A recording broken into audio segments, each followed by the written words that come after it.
Ladies and gentlemen, stop what you're doing for a second, because this case has caught my attention and is bound to catch yours as well. Because this is the brand new one from Phanteks. It's called the NV5.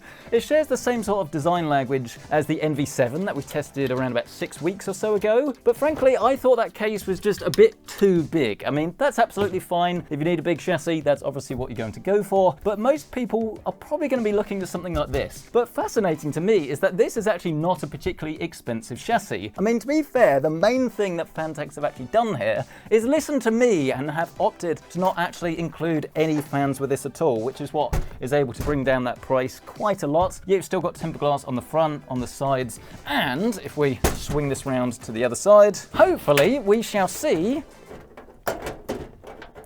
the case get stuck. We made it. Hopefully we shall see good cable management and the ability to have a build that I guess is going to be able to be assembled very quickly, easily, and ultimately fuss-free. And I'm definitely liking what I'm seeing so far, but I'm not sure we're going to know exactly how good this thing is until we get a build on. So in this video, that is exactly what we're going to do. We're going to go for an all-white build. We're going to make it as pretty as possible. We'll be telling everything that's great and everything that's maybe not, and of course give you some thermal information at the end of the video so you can actually see if this is going to work for your next gaming PC rig. So all that's left to do is to get our build on, but first, here's a quick word from this video sponsor. ASRock's B650E Tai Chi Lite has arrived and offers luxury high-end performance without the crazy price tag. Fully supporting PCIe Generation 5 for both graphics and storage, this future-proof board is ready for the next generation. You get a cool yet minimal design language, smart power stage VRMs, and even killer Wi-Fi 6E and 2.5 gig LAN. Learn more today with the link down below. As you'd expect then from more of a case review, let's focus in on some more of the closer details of the chassis. I mean, this is a GPU holder that actually looks nice rather than some others that we've tested that are just a little bit over the top or a little bit plasticky. This is definitely something that I think a lot of people would actually want to use. You've got this right-hand chamber here that's going to be quite flexible as well. So if you are going to do like a custom water-cooled loop or something, obviously you've got loads of thickness here. So if you want to put some pumps in there, maybe you want to have a very long reservoir or something like that, or obviously an all-in-one, you can do that as well. You can fit up to a 360 here and a 360 on top. I'm going to assume that you do have enough room to actually do two 360 rads at the same time, but of course it is going to depend on the exact configuration, widths, and obviously where you're going to do all of your tubing runs from. There's a 120 on the back as well. It's 360 fans pretty much everywhere, but then you do also have this 120 down the bottom as well, which is going to give you some extra ventilation for your GPU. But I should say if you are using a very short card, then obviously that's not going to really do too much down there. But obviously if you're going for something very big, or you do just want the best thermals possible, really, it is nice and it is appreciated to be able to draw some extra cooling, some cool air in from the bottom. You also get this little RGB vane that we are starting to see from pretty much all Phanteks cases now, and rather unusually you can actually extend this as well with an optional kit that will essentially make this go and run the whole perimeter pretty much of the case. We'll leave links to all of that stuff and actually all of the parts featured in this video throughout at the description below this video. But if we turn this round, this is where things do start to look a little bit more basic compared to the more high-end cases that we've seen. But frankly, I don't think too many people are going to be fussed by this, because once you've built the system, then you're not really going to ever see this again. I mean, you don't get any hard drive cages or anything, which is probably another area where it does reduce the manufacturing cost of this case. You can still put up to 3 hard drives here, but they are limited to attach to here. So you can get 4 SSDs or 3 full-size hard drives if you're carrying them over from an older build. Obviously it is going to make sense to migrate those over to SSDs if you can, but for pictures and music and stuff, it's obviously still nice to have that extra capacity. You've got all of your screws and things that you need here, but something I have already noticed, that was close, that most people are definitely going to appreciate are these white cables. Obviously these are going to color match the color you're going for. Black cables for a black build, white for a white. I am a bit annoyed that you still have these ketchup and mustard cables here. I mean, what's the point of going to so much effort of actually wrapping this if you've still got that showing at the top? I know it's not very easy to do, but I'm still waiting for a company to have a perfect solution for this. But there we go. Maybe just have like an extension in. Why not do that? Have like your cheap looking thing that you're not going to see, and then give you an extension inside the box that will cure this problem. But anyway, that's a rant for another day. Turning to the top, we do have USB Type-C, 2 3.1 Gen 2 ports. Then we have our RGB controls and of course the power button. And other than that, I don't think there's too much more to report, other than we do have some decent cable management grommets here, but sadly not at the top. But to be fair, if you're using a radiator or something, you're probably not likely to notice this anyway. Out of interest, by the way, let's have a look at the underside. Well, immediately you can see that there's quite a lot of ventilation here because you have quite thick legs, and obviously you do have that optional GPU fan at the bottom here, and then plenty of ventilation for your power supply. This is a removable dust filter, by the way, and if I unscrew these screws here, you do have a little bit of cable management as well for your I/O, but sadly it doesn't look as if we have one of those radiator brackets, so any radiators or fans you are going to have to screw directly into the top of the case. But frankly, I forget to do this regularly all the time anyway. It's not a massive issue. Same for this side piece as well. Got to screw them into the case rather than using a removable bracket. But I think it's time to press on and actually get our build started. We're not going to go into too much detail on how to build a gaming PC, but obviously you'll be able to see us build it as we go. For more information, pretty much watch any of the build guides on this channel where we do everything completely step by step. But this is the bit where I haven't actually memorized what this board is called, so let's see how clever I am. This is the Strix B650 non-E. Is it -G? Oh, it was the -A. Oh. End of the video. Goodbye. I mean, at this stage, I've been building Asus PCs for like 11 or 12 years, and I still don't know what that letter means. Sometimes it is G, E, A. If you know, let us know down in the comment section below. I don't think even Asus know.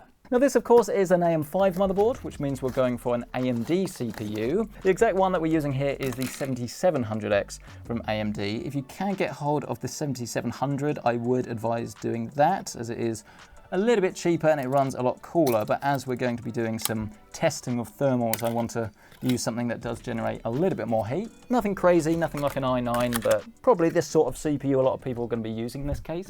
Let's pop this to one side and grab our chassis. Lay it down flat.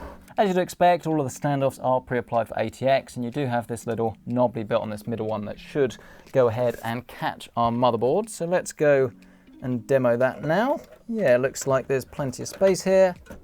And yeah, no hassle at all. That just fits in like a breeze. Does breeze make sense? I don't know anymore. Let's open up our accessory box where we have our manual and diagrams and things. That's actually quite helpful in color. Don't often see that from manuals. But then yes, you do get one of the best things about buying a Phanteks case. All of the screws neatly separated and sorted for you, and it makes it so much easier to actually go ahead and build your PC, especially if you're a first timer. So let's screw in our silver screws for our white build. While we're down here, we can proceed to plug in our front panel connections, and it is fantastic to see that a lot of manufacturers now are offering a block that just plugs in as easy as USB. You don't have to plug in those individual headers down the bottom right. You'll also find your addressable RGB header, and this is of course used to synchronize your motherboard lighting with the rest of the case. Personally speaking, I probably actually wouldn't use this as I don't like having the RGB software running on my computer, but if you are using an Asus motherboard like we are here today, it's not actually too bad unless you get that Asus Live Update bug services thing that drives me up the wall. But to be fair, I haven't seen this in a while, so maybe that's fixed. But yes, let's not go off on one. Let's plug in our addressable RGB down at the bottom. What do we got? USB 3. Ah yes, but we do have one more, and it's the one that lets the side down, that HD audio at the bottom left. And yes, sure enough, you can see your lovely ketchup and mustard cables there. That gets a solid shake of the head. Let's move on now and talk about fans and cooling. And there are obviously quite a few different options you can go for. Phanteks will want you to use their D30 fans, but I don't actually have the RGB ones to hand. So we're actually going for something different here today. These are the AF120s from Corsair. These are not going to be the absolute quietest, but they are going to be able to synchronize with our cooler, which is the IQ H150i Elite LCD XT. God, that is a lot of words in that title. And this is very, very expensive. If it was up to me, I mean, I suppose it is up to me, but if I was building this for myself, I'd probably just go for like a Deepcool LS720 or something and get it in white, just because then it would be easier to synchronize everything. But I know there are plenty of people that do want to have the LCD just to make your PC literally come alive, and of course have much better CPU cooling as well. So buy what you need, but this is going to be best case scenario. Best case scenario. Never gets old, that one, does it? And to be fair, this definitely is going to be the bigger downside about going for this chassis, because you just don't get anything with it as standard when it comes to fans and cooling. And obviously the problem is you've got this huge gap here that means you basically have to put something inside here, or it is just frankly going to look a bit stupid. I mean, to be fair, you could potentially put your all-in-one here and then not have any other fans, and I'm sure the cooling would still be adequate. But if you do want to properly complete this and have the full look, you need a minimum of 1, 2, 5 fans, but to properly complete it, you're of course going to need 8 in total, and that's going to get expensive. However, to be perfectly frank with you, I do think that Phanteks are absolutely making the right decision here, and this is something I've been saying for ages, because it is wise to offer different cases for different people, and there are going to be so many customers that will buy a case like this, they'll spend an extra 10, 15 pounds on the case in the first place if it had extra fans in it, but then they would just discard them, throw it away anyway. So this is going to save you a little bit of e-waste, and should just save you that sort of 10, 15 quid if you weren't going to use the fans anyway. I wonder though whether you can actually remove this bottom bracket and sort of flip it and rotate it around at an angle, because you could do this on the NV7. So yes, it does indeed come out, but I don't think this can be rotated round like you had in that other case. I think this is actually just removable in case you wanted to go for something that is extra long and maybe use a 360 here and here. So you could have all of the pipes working without anything interfering, which is, I don't want to say disappointing because it doesn't really matter, but I think it would look nicer if you could have that fan at an angle, and it would help as well if you could angle it towards the GPU, especially if it's shorter. Of course, the other reason that's removable though is so you can actually attach this in the first place. So make sure the ventilation is actually going up, and then we will spin this round and then we'll get it screwed in. Let us proceed then to get this fitted in. There is a tiny bit of cable management right in the corner, but it probably would be nice if you could actually go under the case and back through. Not a massive fan of this though. There's definitely a little bit of rattle from this cage where it doesn't have rubber stoppers or just isn't insecure enough. I don't think it'll be a massive problem, but if you do get vibrations, be aware it could be from this. The last thing really that we do need to do is to grab our Corsair H150i and of course get this installed. I'm hoping it's not going to be difficult, but as regular viewers of the channel know, I hate radiators.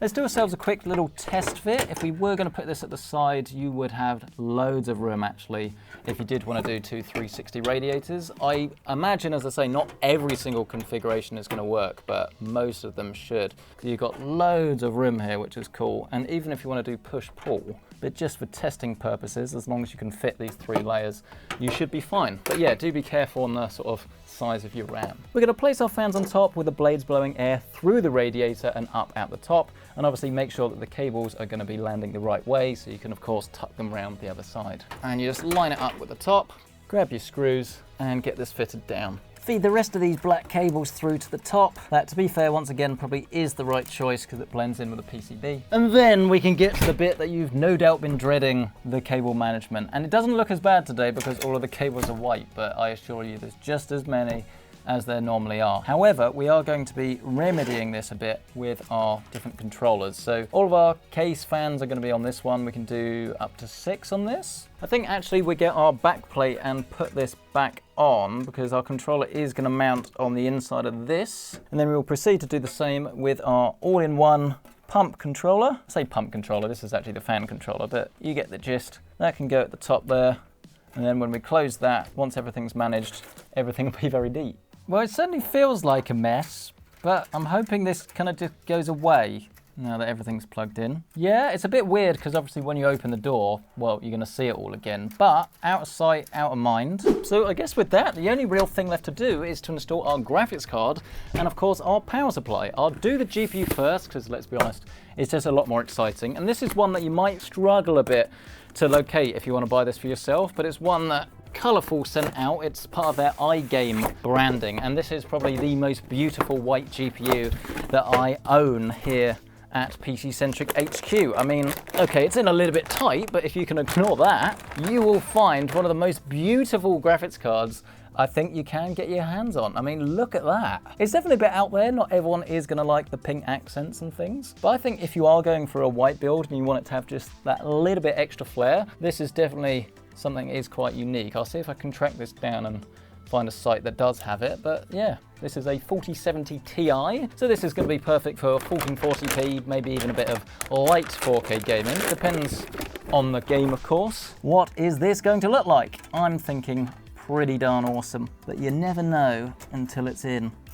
Yeah, boy, look at that. That's pretty cool, isn't it? I'm hoping that this GPU bracket is going to be adjustable enough to actually get this in place. I imagine it will be. Then we can see if we can adjust this, which of course we can. There we go. Hack that on there like that. Oh, give that a tighten. And is that level? Yeah, I think it is. As for the last piece of the puzzle though, we do of course have our power supply, and I wouldn't normally use this one anymore because unfortunately I think it's been discontinued, which is a bit annoying because this one only just came out. This is the CX750F RGB, but this is going to be a nice example of a power supply that comes with white cables, which once again is going to be key for this rig. I think we'll plug in our CPU cable right away at the top. Plug in all of our cables. Hopefully there's no clashes down here. Oh yes, just about. There we go. Cables through and in. And then hopefully the final piece of the puzzle, actually my other favorite bit, which is plugging in the power supply to the graphics card, as this means that everything is done. There we go, just like that. Make sure it's in nice and tight, of course. And then there should be our completed rig. That actually was a lot easier than I thought. I mean, it was time consuming. I think it's taken a couple of hours really, because obviously we've added so much into this space, but it was nice not to have to, as I say, take out and throw away any fans that you don't need.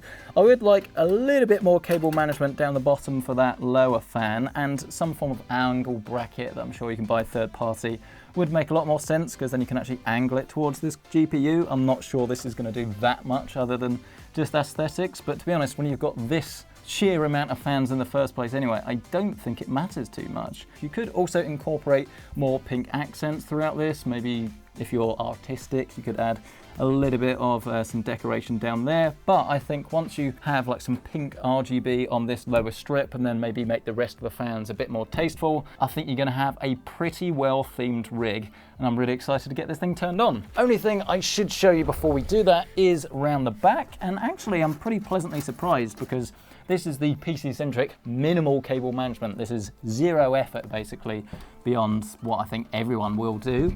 And you can see that if you are a lazy person like me, it's, yeah, pretty easy to get something that does look good.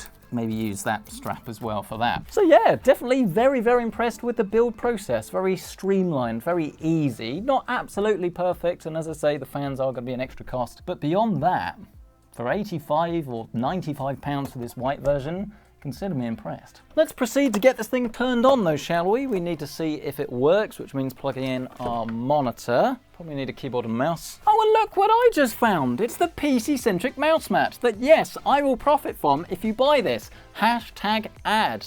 You can find it linked down below. I mean, the quality of this is just something to behold. But yes, here we go. Moment of truth. Is it gonna work? Oh.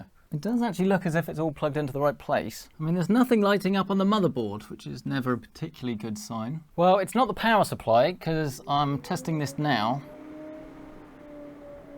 And that's what happens. Which unfortunately means it's probably the motherboard or the CPU somehow.